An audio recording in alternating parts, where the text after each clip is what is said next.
네, 안녕하세요. 신박사.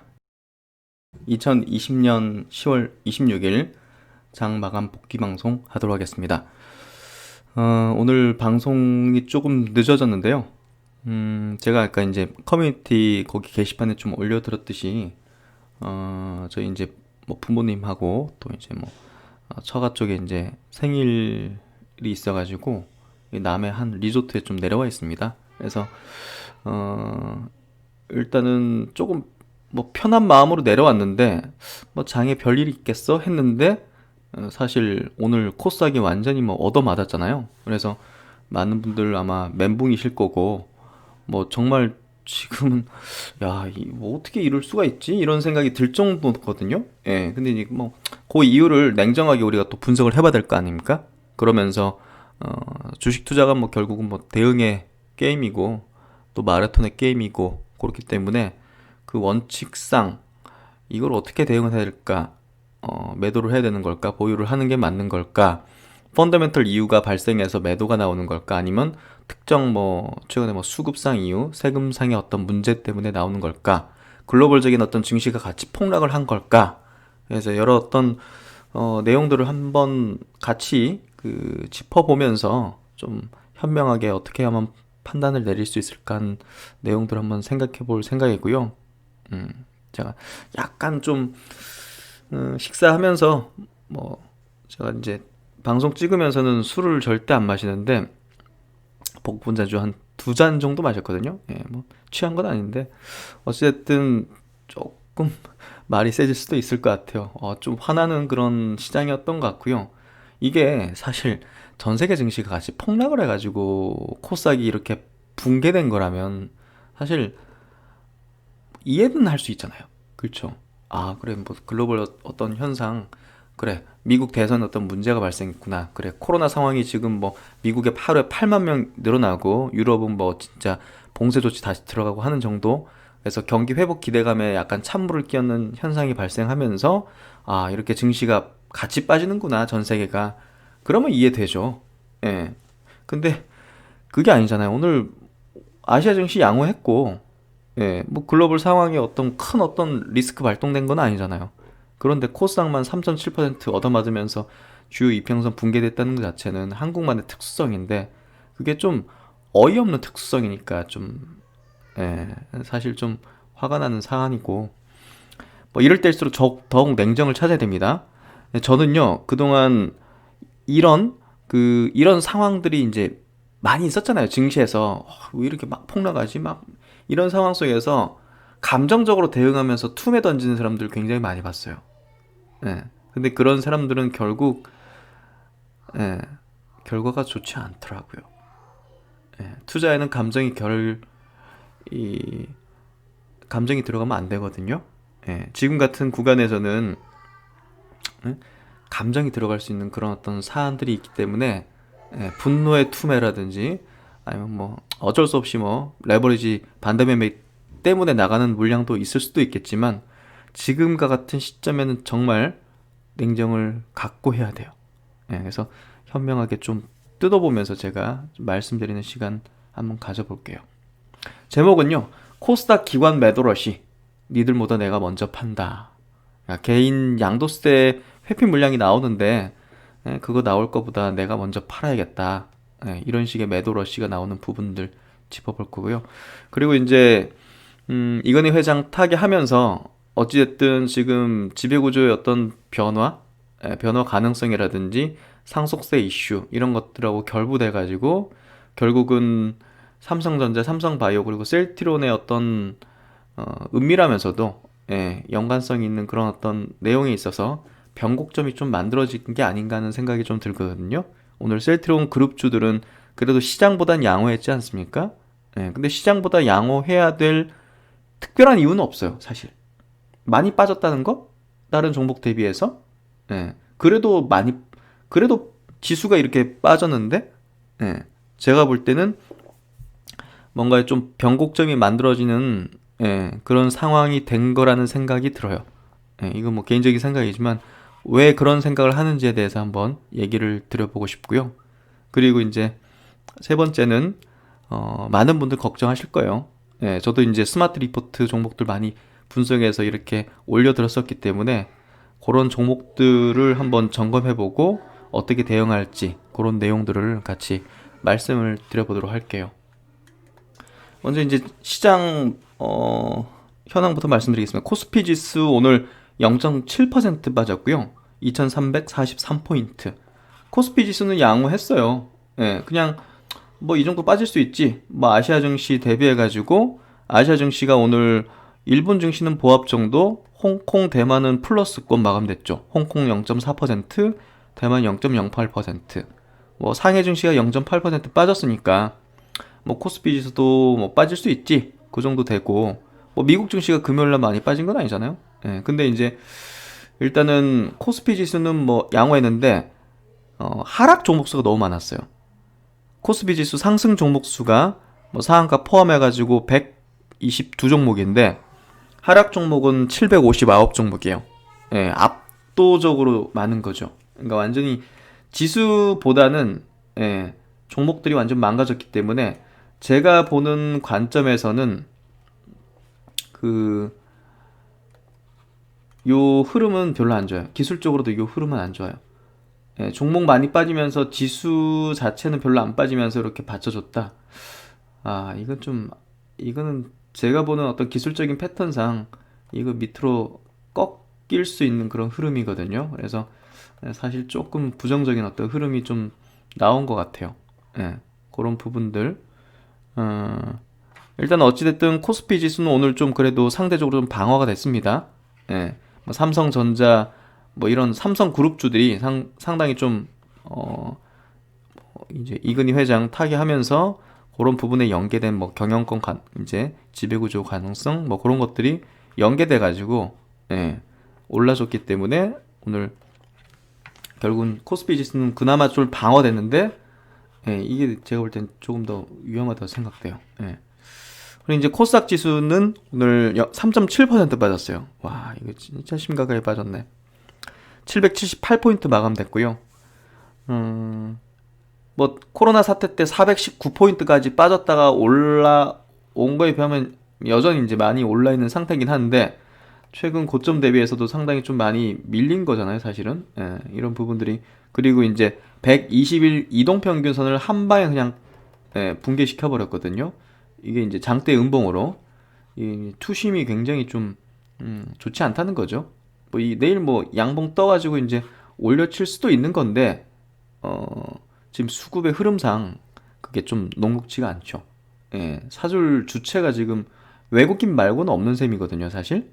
외국인이 어찌됐든 사줘야 예, 큰 어떤 변화가 발생해야 되는데 국제적인 어떤 상황도 지금 현재 불확실성이 있잖아요. 미국 대선이라는 불확실성. 예, 이런 부분들이 결국은 그리고 이제 코로나 상황도 지금 굉장히 심각하잖아요.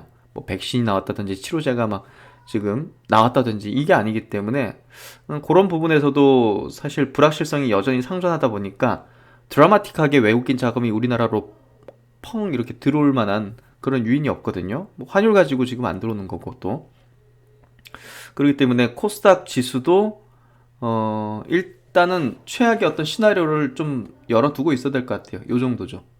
예, 중장기 이동평균선 정도는 좀 열어두는 흐름으로 좀 봐야 될 것 같아요. 예, 지금 전개되는 어떤 환경 하에서는 예, 그래서 항상 대응의 게임이니까요. 예, 그 정도를 좀 염두에 두고 물론 이제 저는 지금 뭐 매도나 이런 거 하면 바보 된다고 생각해요. 예, 지금은 어떤 개별적인 어떤 종목단의 어떤 이슈라든지 업종단의 어떤 이슈 악재나 예, 그런 게 아니잖아요. 제넥신이 오늘 뭐 9% 빠졌는데 제넥신 문제가 있나요? 그게 아니잖아요. 그러니까 보다 더 뭐 레버리지 물량이 많았다거나 신용 물량이 많았다거나 그리고 대주주 이슈에서 조금 더 비중이 있는 그런 종목군에서 더 파괴력 있게 하락이 나오는 것뿐이지 그거는 다시 돌아올 수급이거든요. 생각을 해보세요. 다시 돌아올 수급이잖아요. 기관이 판 것이든 개인이 판 것이든 어찌됐든 돌아올 수급이잖아요. 세금 이슈 때문에 빠져나간 자금 자체가. 그렇죠. 그렇기 때문에 지금 파는 사람은 바보 돼요, 나중에 진짜로. 그렇기 때문에 저는 제 의견일 뿐이지만 예, 저는 그런 생각을 갖고 있습니다. 지금 시장 상황 하에서. 그렇기 때문에 지금 벌어지는 이 시세의 어떤 큰 변동과 조정 파동 이런 것들이 투자 전략의 변경을 가할 수 없다고 생각합니다.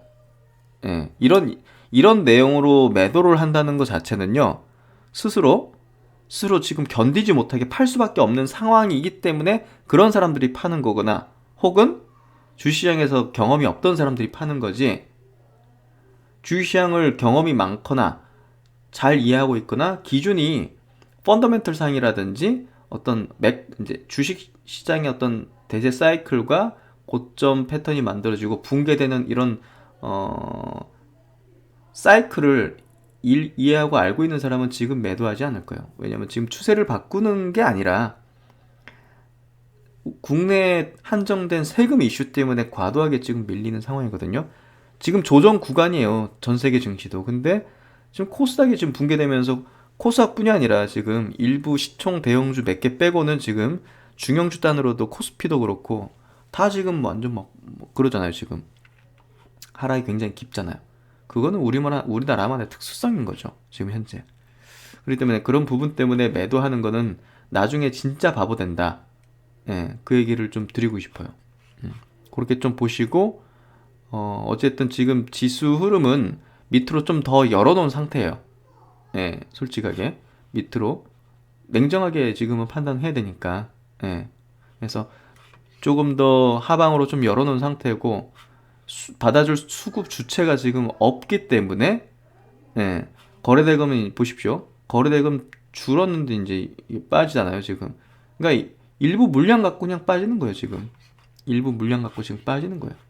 예, 그렇게 좀 이해를 하시면 될 것 같아요. 그래서 수급을 볼게요.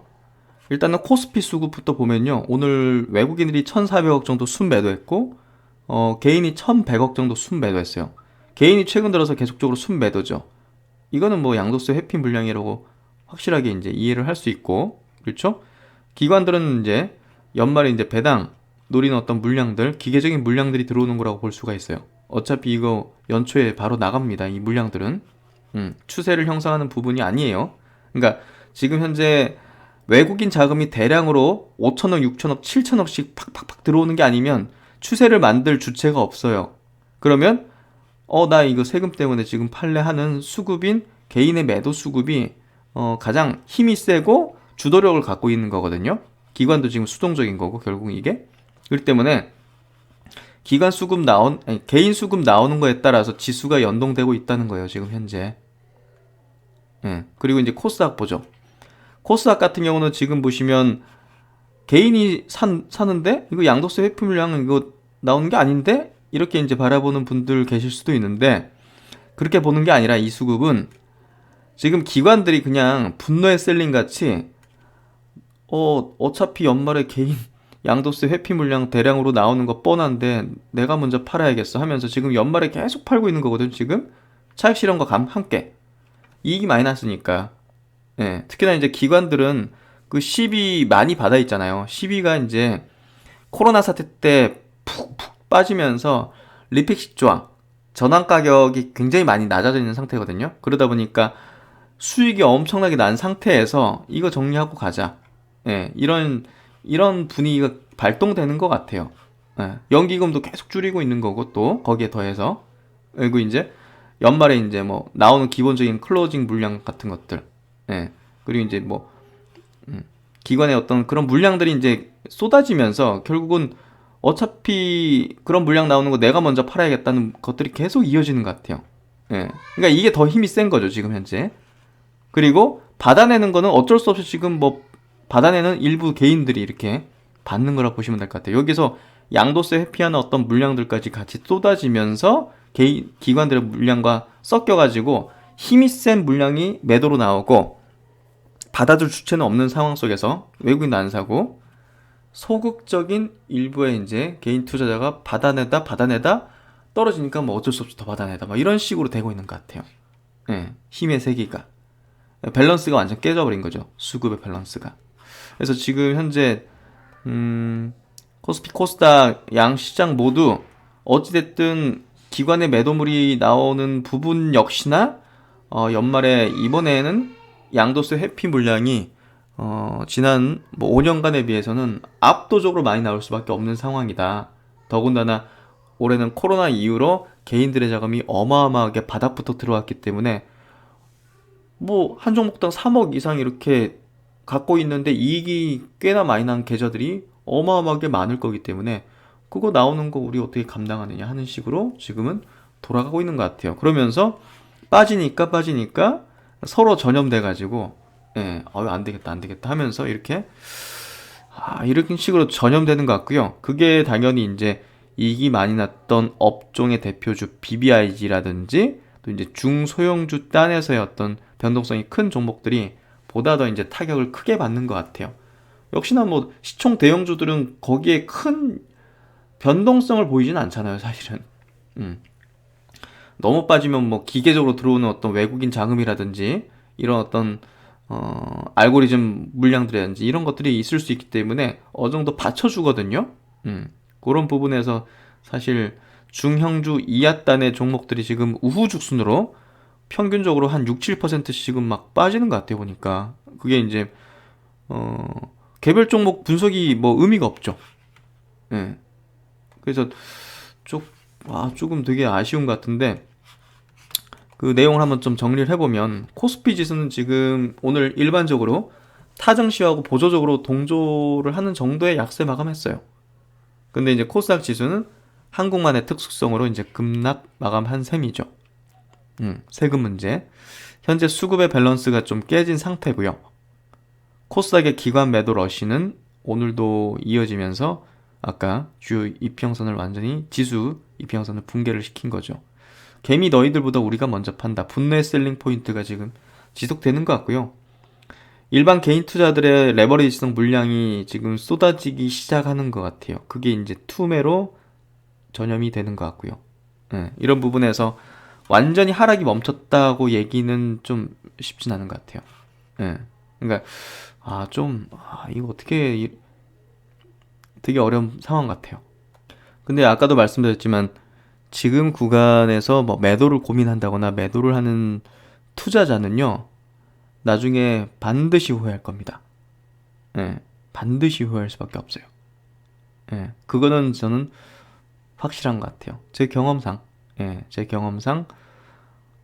어떤 의미냐면요, 어떤 구간이면요, 코로나 사태 때 어쩔 수 없이 막 바닥에서 판 사람들 많았을 거 아닙니까? 그러니까 거기에서 대량 거래 터진 거 아니에요. 누군가는 어쩔 수 없이 막 팔았으니까, 그리고 누군가는 막 기회라 생각해서 들어와서 오면서 그게 맞물리면서 거래가 대량으로 발생된 거 아니에요. 지수 1600, 1500 밑에서. 그렇죠? 그때 판 사람은 어쩔 수 없이 팔아서 얼마나 후회했겠습니까? 팔면 안 되는데 하면서 판 사람들 있잖아요. 그렇죠? 그런 분위기라니까요, 지금. 그런 구간이라니까요. 그렇기 때문에 어쩔 수 없이 팔 수밖에 없는 물량이 아니다 하면 저는 홀딩 해야 된다 생각해요. 그건 종목이 상관없어요. 지금은 뭐 종목 이유 때문에 빠진 건 아니니까. 그런 관점에서 그거 하나는 제가 확실하게 짚고 넘어갈 수 있을 것 같고요. 그럼 종목 단어로 한번 들어가 볼게요. 많은 분들이 또 질문 주시고 해가지고 그 부분 한번 체크를 한번 해보도록 할게요.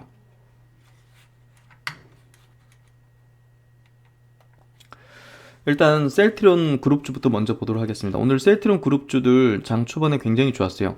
지수가 막 코스닥이 2% 3% 빠지는 와중에도 셀트리온 같은 경우는 플러스권을 계속 유지했어요. 한 2% 3% 정도 플러스권을 유지해줬는데, 사실 주말간에 있었던 뭐 6개 이제 변이에 대한 어떤 효능, 그게 임팩트가 그렇게 있어가지고 올린 건 아닌 것 같아요. 이따가 얘기 드리겠지만 삼성그룹과의 어떤 연계 가능성, 뭐 그건 이제 사견이긴 하지만 제가 볼 땐 변곡의 어떤 흐름이 좀 전개되는 것 같았거든요.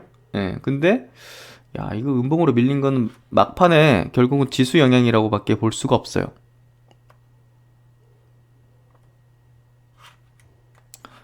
분봉이에요, 이게. 이게 이제 여기서 이렇게 흘러내리는 게 결국 지수 영향을 받은 거거든요. 그래서 지수가 회복할 때는 조금 더 세게 아마 올려칠 가능성이 높다고 보여져요. 셀트리온은 이미 변곡이 만들어지는 흐름이 전개되고 있다고 보여지거든요. 그래서 최근부터 뭐 지수 영향을 받으면서 막 붕괴되는 그런 종목들이야. 사실은 지수 영향과 그대로 연동되면서 지수가 3.7% 빠지니까 5%, 6%씩 빠지는 거지만, 셀트리온은 이미 여기서부터 뭐 고점대를 찍으면서 뭐 인위적인 어떤 흐름들, 그런 것들이 전개됐었기 때문에 제가 볼 때는 지수랑은 조금 다르게 움직일 가능성이 좀 높다고 보여져요. 그리고 이제 셀트리온 헬스케어도 뭐 다름 아니에요. 셀트리온의 뭐 흐름하고 똑같이 움직이는 거기 때문에 사실상 뭐 0.8% 빠진 거 뭐 큰 의미를 둔다기보다는 그래도 지수랑은 좀 별개의 흐름을 보였구나 하는 정도로 이해하면 될 것 같고요. 셀트리온 제약 같은 경우는 사실 좀 오늘 세게 오르다가 막판에 어쩔 수 없이 지수 흐름 때문에 역시나 같이 좀 흘러내린 케이스라고 보시면 될 것 같아요. 그래도 플러스 마감이 됐죠. 5일선을 걸치면서 점핑하고 싶은데 지수가 문제를 일으키고 셀트리온이 문제를 일으키고 하면서 못 움직였던 것 같아요. 어찌됐든 삼형제 3인방은 뭐 같이 움직이는 군이기 때문에 사실 뭐 한 종목 가지고서 뭐 논할 필요는 없는 것 같고요. 같이 움직인다 보면 될 것 같고요. 제넥시입니다. 제넥시는 오늘 저한테 개별적으로도 좀 문의 주신 분들이 많았어요. 그래서 영상에서 어떻게 얘기를 드리는 게 맞을까 하는 고민도 했고요. 사실 뭐 이거 오늘 같은 경우는 좀 패닉인 것 같아요. 거의 이 121선을 깨는 거는 사실 굉장히 이례적인 케이스인데 지금 거의 뭐 고점 대비 반토막 가까이 난 거잖아요. 그렇죠. 이런 케이스는 굉장히 드문 케이스인데 제가 볼 때는 여기 붕괴까지는 어느 정도 가능해요. 이 전 저점 부근에. 근데 그 이상으로 13만원 깨진 것부터는 이거 굉장히 이례적인 상황인 것 같고요. 저는 이 시세 13만원 깨진 부분은 어느 순간에 한 방에 회복될 수도 있다고 봐요. 하루 이틀 만에. 그래서 결론적으로는 이거 버텨야 된다고 생각해요. 제넥신 지금 매도하는 건 이건 아무 실익이 없어요. 그리고 왜 이렇게 많이 떨어지냐 하면 할 말도 없어요. 이유를 굳이 이 종목 자체에서 찾을 수는 없는 거니까요. 그러니까 이 종목의 백신 치료제 개발 지금 현황이라든지 펀더멘털 상의 기본 어떤 항암제 본업 상에서의 어떤 문제를 찾을 수는 없어요. 단지 이 종목도 역시나 수급상의 문제, 지수상의 문제로 들여다볼 수밖에 없어요. 그렇기 때문에 이유를 얘기를 할 수가 없는 거예요. 제넥신에 대한 투자 전략은 저는 지금 파면 나중에 반드시 후회할 거다. 그렇게 생각해요. 사실 이 종목을 그런 얘기까지 들으면 안 되겠는데 하여튼 이 종목 바이오주의 어떤 변동성의 무서움을 분명히 알게 해준 종목이기도 하고요. 여기 보시면 제가 이제 처음 말씀드릴 때 대비해가지고 거의 3배 가까이 올라왔거든요. 거기에서 지금 반토막이 난 거죠. 바이오주가 이렇다는 거를 명확하게 여러분들이 인식하는 계기가 되셨을 수도 있고요. 그만큼 지금 구간 자체가 굉장히 과도하게 빠졌다는 거는 제 경험상으로도 확실히 인지하기 때문에 지금 팔면 혹시 지금 이제 그런 고민을 하는 분이 있다면 나중에 후회할 가능성이 상당히 높다. 그 부분도 얘기 드릴 수 있을 것 같아요. 결국 뭐 결론은 홀딩인데 뭐 다 홀딩이냐 이런 얘기를 하시면 제 경험상 그렇습니다. 이렇게 얘기 드릴 수밖에 없을 것 같아요. 결국 안 팔면 손해가 아니거든요. 만약에 이 구간에 들어오신 분들이 계시더라도 그렇죠? 이 구간에 들어온 분들이라면 손실이잖아요, 지금. 그렇죠? 근데 안 팔면 손실이 아니에요. 그리고 이 종목이 지금 시총이 얼마죠? 2조 6천억이죠. 기본 본업 자체로 따져볼 때 2조 6천억이면 저는 불안할 필요는 없다고 생각해요. 기본 본업에 대한 내용은 제가 여러 번 스마트 리포트를 통해서도 이 종목 항암제 부분을 자세하게 설명을 드렸으니까 영상을 한번 찾아보시면 불안하신 분들은 조금 이해되실 거고요. 기본 본업 자체만 하더라도 이 시총이 저는 불안한 시총은 아니라고 생각해요. 그리고 백신을 지금 개발하고 있는 상황, 정부와 함께 지금 끝까지 간다는 어떤 측면, 백신을 주권을 반드시 이뤄야 되는 이유가 이 코로나19는 유행병이 될 수밖에 없기 때문에 그거는 저는 거의 100%라고 생각해요. 유행병이 될 수밖에 없고 종식되는 그런 바이러스가 아니라고 보기 때문에 제넥신의 백신에 대한 모멘텀은 추후 상당 기간 이어질 거고, 그런 부분에서 지금은 대주주 양도세 문제, 그런 수급상의 문제, 지수의 어떤 변동성상의 문제, 그리고 최근에 뭐 발표가 좀 지연된, 한 달 지연된 부분 포인트 문제, 이런 것들이 좀 모두 결합되면서 과도한 어떤 하락을 좀 보였다. 그렇게 좀 결론 내려드릴 수 있을 것 같아요. 그리고 이제 또 문의가 있으셨던 종목들이 꽤나 있으셨던 종목들이 이제 그 중에서 이제 태고 사이언스인데요. 요거 이제 피부 관련된, 이식 관련된 이제 제품 비롯해가지고 파이프라인들 굉장히 우수한 내용들 그때 소개 한번 해드렸는데, 일단 최근에 굉장히 좀 많이 빠지고 있어요, 보면. 그렇죠. 네, 아마 불안한 마음이 상당히, 매수하신 분이 계시다면 상당히 크실 줄로 아는데요. 저는 이제 기본적으로 바이오 주식들을 볼 때 실적 베이스로는 지금 따질 수 있는 게 바이오 시밀러 기업들 정도를 제외하고는 딱히 없거든요, 사실은. 그런 부분에서 본다면 시총 수준을 좀 많이 봐요. 시총 수준. 결국은 이 바이오 주식들은요, 특정 어떤 집단 세력들, 메이저, 그게 이제 나쁜 의미의 어떤 작전 세력 이런 얘기를 하는 게 아닙니다. 상당 기간 관리하는 세력들이 분명히 이제 붙어 있는데요. 그런 것들이 최근에 매드팩토나 알테오젠 이런 종목들을 끌어올린 거라 보시면 되는데, 시총 수준이 2천억 미만에 있는 종목들은 거의 완전 허접한 어떤, 정말 제가 분석한 스마트 리포트 종목들은 그나마 명분 있고 기술력이 있는 것들을 하는 거거든요. 그러니까 그 언더에 있는 것들, 시총 2천억 미만으로 있는 것들은 사이클 돌거나 다시 회복되는 과정에서 2천억 이상은 대부분 상회해요. 그건 제 경험상 말씀드리는 거예요. 그래서 이 기업도 마찬가지면 최근에 이제 너무 주식이 빠지니까 자사주를 매수하기 시작하죠. 기업, 자기 회사 차원에서. 자기 회사가 보더라도 굉장히 싼 거예요, 주식이. 어쩔 수 없이 속절없이 지금 거래도 없이 그냥 빠지잖아요. 하루에 10만 주도 거래 안 되면서. 그렇죠. 이게 이제 아쉬운 거죠. 수급상. 그런 부분으로 좀 보시면 될 것 같아요. 이런 종목들 뭐 많이 봤지만 시총 2천억 언더에서 빛을 보게 돼 있어요. 최근에 이제 박셀바이오 오늘 많이 올랐죠. 28%. 시총, 제가 이제 요 종목 요때 9월 22일 날 첫날부터 폭락했을 때 이거 숨은 진주다, 이거 이거는 대놓고 이거 여기서 사도 된다. 2750원. 다음날 팍 올랐고 오르다가 쭉 내렸죠. 걱정할 필요 없습니다. 이건 제가 많이 언급드렸잖아요.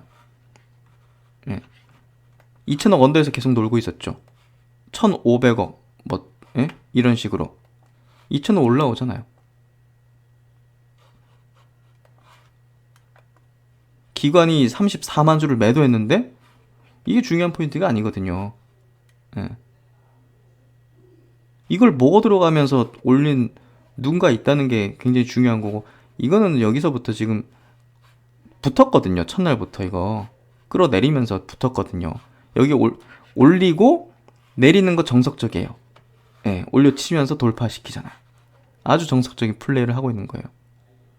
그래서 괜찮은 기업인데 바이오 주식 중에서 2천억 언더에 있다. 언젠가 2천억 이상으로 올라오더라고요. 안 올라오는 거는 거의 보질 못했던 것 같아요.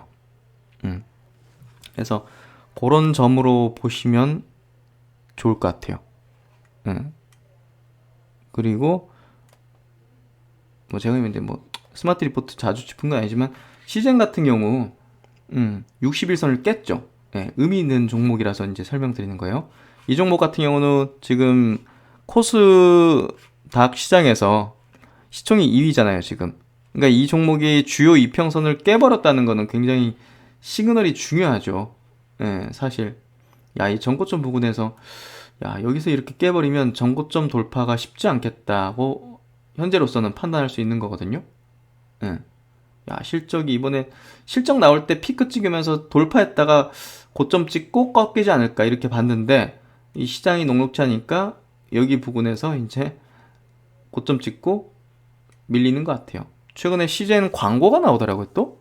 예. 아, 그래서, 아, 이 CJ 이제 고점 찍히는구나, 거의 다. 그런 생각이 들더라고요. 뭐 광고 나온다는 것 자체가 그런 거죠.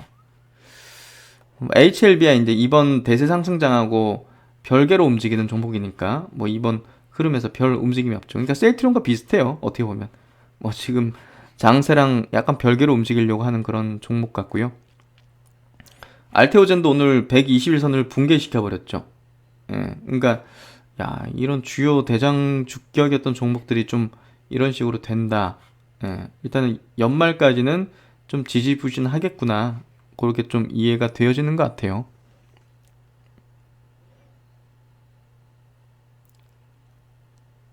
그리고 휴젤 같은 경우도 10% 밀려버리네요. 와, 전고점 부근에서 중국에서 이제 판매 허가 받았잖아요. 보톡스. 10% 깨버리니까 야, 이거 이중 고점 여기서 그냥 찍어버리는 것 같아요. 매드팩토 같은 경우도 보시면 11월 달 학회에 있는데도 불구하고 고점 돌파 못하고 지금 60일선을 깨버렸잖아요. 아, 이거는 일단은 뭐 연말까지 지지부진하거나 이미 이제 붕괴가 좀 시작됐을 가능성이 좀 있어 보이네요.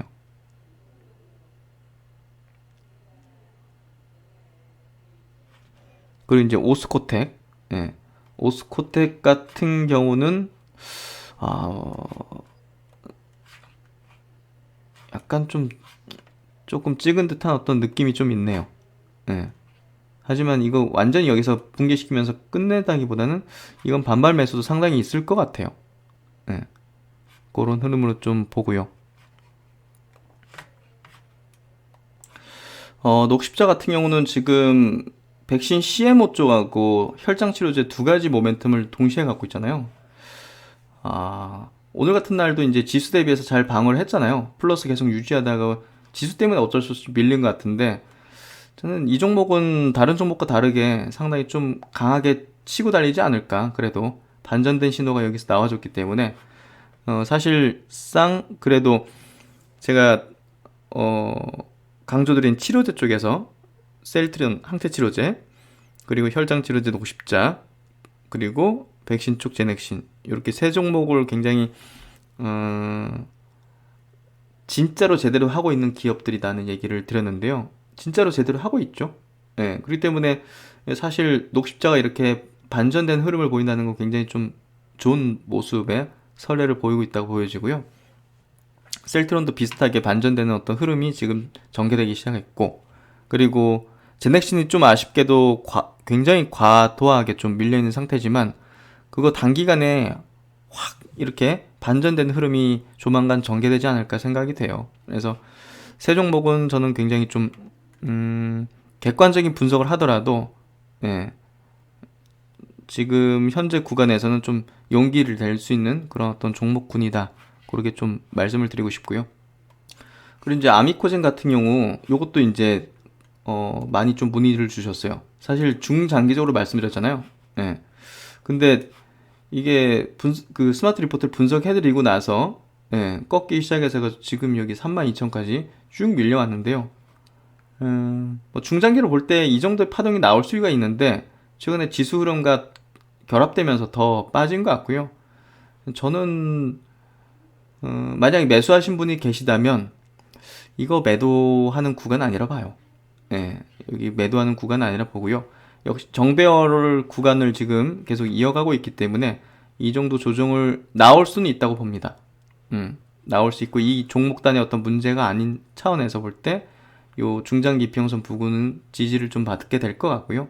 그 부근에서 반전되는 어떤 흐름과 변곡점이 좀 만들어지지 않을까 그렇게 좀 생각이 됩니다. 그리고 이제 휴마시스나 이렇게 그 진단키트 관련된 종목들은 사실 시즌이 붕괴되면 다 붕괴된다고 보시면 될 것 같고요. 그래서 랩 지노믹스, 수젠텍, 휴마시스 이런 것들 기술적인 반등이 나오면 무조건 저는 정리를 해야 된다 봐요. 왜냐면 시즌이 지금 붕괴가 되기 시작했기 때문에 결국은 그 아랫단에 있는 이런 관련 주들도 같이 붕괴될 수밖에 없다고 생각이 돼요. 그래서 이쪽은 일단은 기술적 반등 시에 좀 빠져나오는 어떤 전략을 좀 해야 된다. 그렇게 좀 생각이 되고요. 그리고 BBIG 관련 종목들 한번 볼게요. 네이버가 오늘 1.75% 빠지면서 지금 121선 부근까지 좀 붙여놨는데요. 어찌됐든 대형주 단으로는 양도세 피물량이 많긴 하겠지만 이 변동성 자체를 뭐 코스닥의 중형주 단, 중소형주처럼 그렇게 크게 만들지는 않거든요. 그런 부분에서 121선을 살짝 깰 수는 있겠지만 살짝 깬다는 것 자체가 저는 저가 매수 기회인 것 같고요. 카카오 같은 경우도 시세를 붕괴시킬 단계는 아니에요, 사실. 그런 부분에서 기간 조정을 이어가고는 어떤 형태다. 그렇게 좀 보고 있고요. LG화학 같은 경우도 오늘 뭐 양호했죠? 2차전지 관련 종목들은 뭐 지수 때문에 밀리는 상황이 발생하면 저가 매수 기회라고 저는 계속 강조드리고 싶고요. LG화학 우선주 제가 많이 얘기를 드렸죠. 배당까지 3%대 어떤 시가 배당률의 어떤 매력 포인트를 갖고 있는 종목이다. 그리고 이제 2차전지 관련주를 살 때는 LG화학, 삼성 SDI를 같이 묶어서 사야 된다. 삼성 SDI 1.6% 오늘 빠졌는데요. 그래도 이제 지수 대비 뭐 다른 종목 대비해서는 잘 방어를 하고 있고 역시나 뭐 어려운 상황 속에서는 이런 어떤 대형 성장주를 2차전지와 바이오 시밀러가 저는 가장 확실한 장기 투자의 대안이라고 생각을 해요.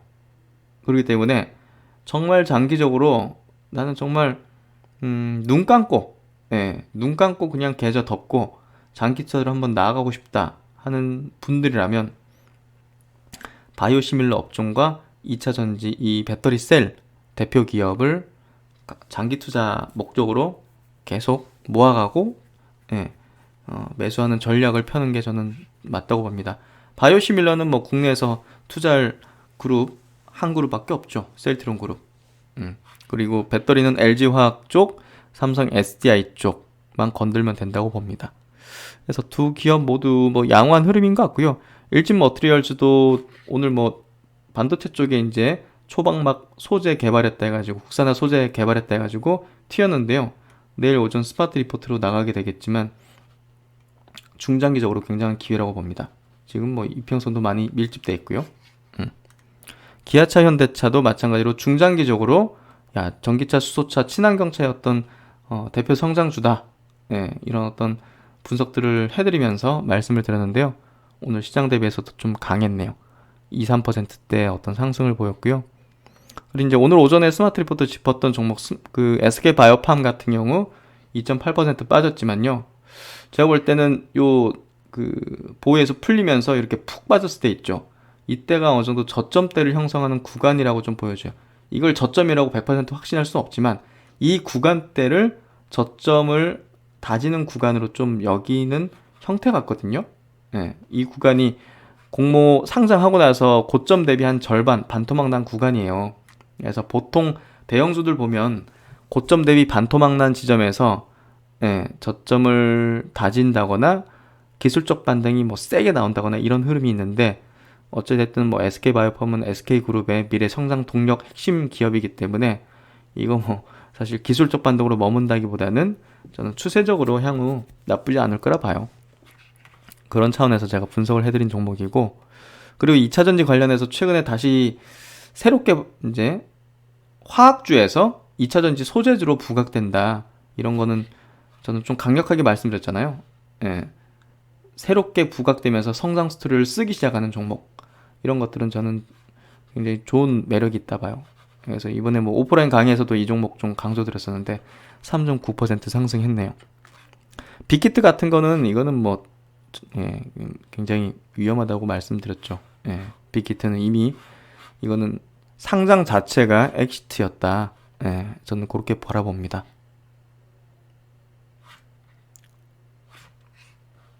그래서 요 정도 좀 짚어보고요. 뭐 삼성 바이오로직스 보면 오늘 좀 오른타다가 마이너스로 좀 마감했는데요. 예, 어찌됐든 굉장히 중요한 어떤 키가 되는 어떤 기업이 될 것 같아요. 삼성그룹에 있어서 지금 상속세 부분에 있어가지고 중요한 키포인트가 되는 종목이 될 것 같고요. 그러면 이제 이건희 회장의 이제 타계로 인해 가지고 발생된 어떤 지배구조 관련된 문제 한번 상속세 관련된 문제를 한번 간단하게 한번 짚어보겠습니다. 아까 이제 서두에서 제목에 밝혔듯이 삼성전자, 삼성바이오, 셀트리온과의 어떤 연계 관계가 있다는 개인적인 어떤 사견을 좀 밝혔는데요. 그거에 대한 어떤 논리 구조를 좀 말씀드려 볼게요. 일단은 그 삼성그룹 요약 지배 구조를 보면요. 이재용 지금 부회장이 17.48%로 삼성물산을 지배하면서 이게 이제 지배회사죠. 지주회사로서 삼성생명, 삼성전자로 이어지는 지배구조를 갖고 있고요. 이부진, 이서연 이 두 딸도 이제 지분을 이렇게 갖고 있죠. 삼성물산에 대해서. 이건희 회장이 이제 삼성물산 2.8%, 삼성생명 20%, 삼성전자 4.18%를 갖고 있어요. 핵심은 요거죠. 네.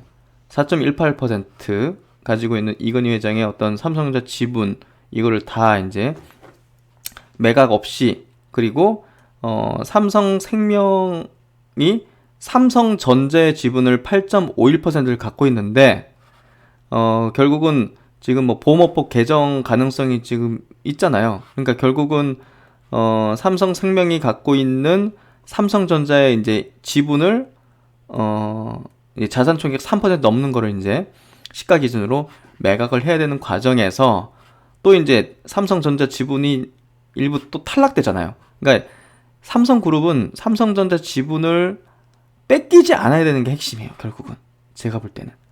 그렇다면 이거를 어떻게 삼성생명이 팔아야 되는 지분과 또 이거 상속세 60% 지분 치면 4.18% 치면 삼성전자 15조 상속받는 거에 있어서 9조 정도를 상속세로 납부를 해야 되는데요. 예. 그러니까 이렇게 되니까 이건희 회장 보유 지분 가치가 18조 2조 원이니까 이게 어마어마한 거예요.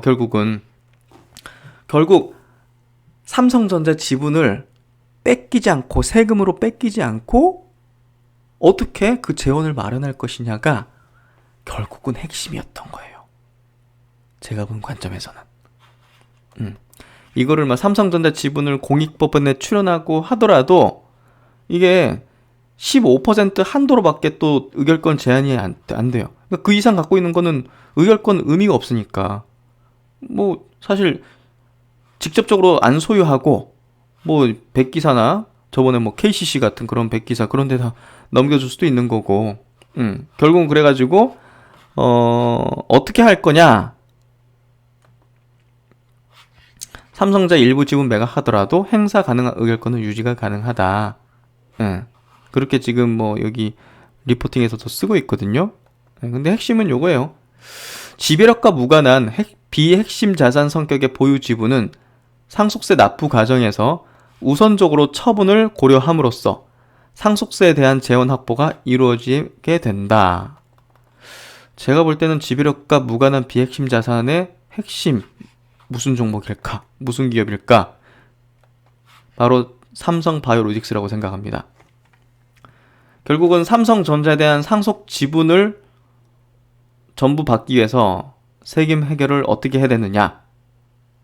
그리고 삼성생명이 보험업법 통과 시 삼성전자 지분을 매각을 해야 되는데 그게 지금 보면 제가 계산해 보니까 한 시가 기준으로 한 21조 정도 되는 것 같아요. 예. 그거 어떻게 안 뺏기고 가져갈 것이냐? 삼성바이오로직스 지분 매각 후에 삼성생명 보유, 삼성전자 양수 가능하다. 이런 어떤 시나리오가 또 메리츠증권이나 여의도 쪽에서도 있는데 이런 방향이 될 가능성이 높다고 생각이 돼요. 예. 어쨌든 이거 판다고 뭐 지배구조 문제 생기는 것도 아니고 그런 부분에서 왜 셀트리온하고 연계가 돼 있었을까 하는 개인적인 사견을 말씀을 드려보면 삼성바이오로직스의 시총 수준이 결국은 이걸 지분 매각을 통해서 이 삼성전자 지분을 뺏기지 않고 전부 가져가기 위한 스왑딜 형태의 기업으로서 활용할 가능성이 상당히 높다고 보여졌기 때문이에요. 그런 부분에서 삼성바이오로직스가 대한민국에서 바이오 업종 내에서 시총 1위를 달성하고 유지를 하는 게 굉장히 중요했던 거였다고 생각이 돼요. 그런 부분에서 셀트리온이 비정상적인 공매도와 함께 비정상적인 주가의 궤적을 보였던 게 아닌가는 아주 신 박사의 개인적인 사견을 이야기 드려보고자 합니다. 이런 문제의 변곡 라인이 오늘 발생된 게 아니었을까 하는 생각을 합니다. 사실 셀트리온의 주가의 그동안의 흐름과 그동안의 어떤 과거의 행적들을 아시는 분이라면 제가 얘기 드리는 이 내용 자체가 굉장히 좀 비상식적이다 생각하실 수도 처음 보신 분들은 비상식적이다 생각할 수도 있겠지만 사실 가능성이 상당히 있는 내용이 아닌가 하는 생각도 저는 합니다. 그래서 사실상 셀트리온 주가가 오늘 시장 대비해서 강했던 이유, 장초반부터 강했던 이유, 그리고 향후 지수보다는 그래도 강하게 흘러갈 가능성이 높다는 이유로서 이 부분을 좀 얘기 드릴 수가 있을 것 같아요. 이제 삼성바이오로직스에 대한 혹시라도 지분 매각에 대한 어떤 내용이 은밀하게 어디서 얘기가 나오기 시작하거나 논의가 되기 시작한다면 삼성바이오 주가는 어떻게 될까요? 아마 먼저 어떤 움직임이 아마 있을 거예요. 그런 부분에서 셀트리온 주가가 상당히 좀 자유로워지는 어떤 흐름 국면이 될 가능성이 높고 공매도의 어떤 10년 마침표 자체가 어느 정도 좀 허물어지기 시작하는 그런 단계로 갈 가능성이 상당히 있다고 생각합니다. 매우 저의 개인적인 사견임을 다시 한번 밝히고요. 네, 각자 한번 판단해 보시고요. 오늘 어떻게 보면 좀 좋진 않았죠. 시장이 상당히 좋지 않았고 또 이제 연말까지 좀 좋지 않은 그런 수급적인 이유 때문에 다들 조금 어려움이 있으시겠지만 아까 지수 관련 얘기도 드렸을 때와 마찬가지로 지금 상황은 사실상 수급적인 세금적인 어떤 이슈로 인해서 발생되는 상황이기 때문에 매도하면 나중에 반드시 후회할 것 같습니다. 네, 하여튼 뭐 오늘도 수고 많으셨고요. 저는 또 다음 시간에 좋은 내용으로 뵙도록 하겠습니다. 다소 좀 오늘 늦은 시간에 올리게 되는데요. 모쪼록 도움이 되셨기를 바라고요. 언제나 여러분을 응원하겠습니다. 그리고 동행하겠습니다. 감사합니다.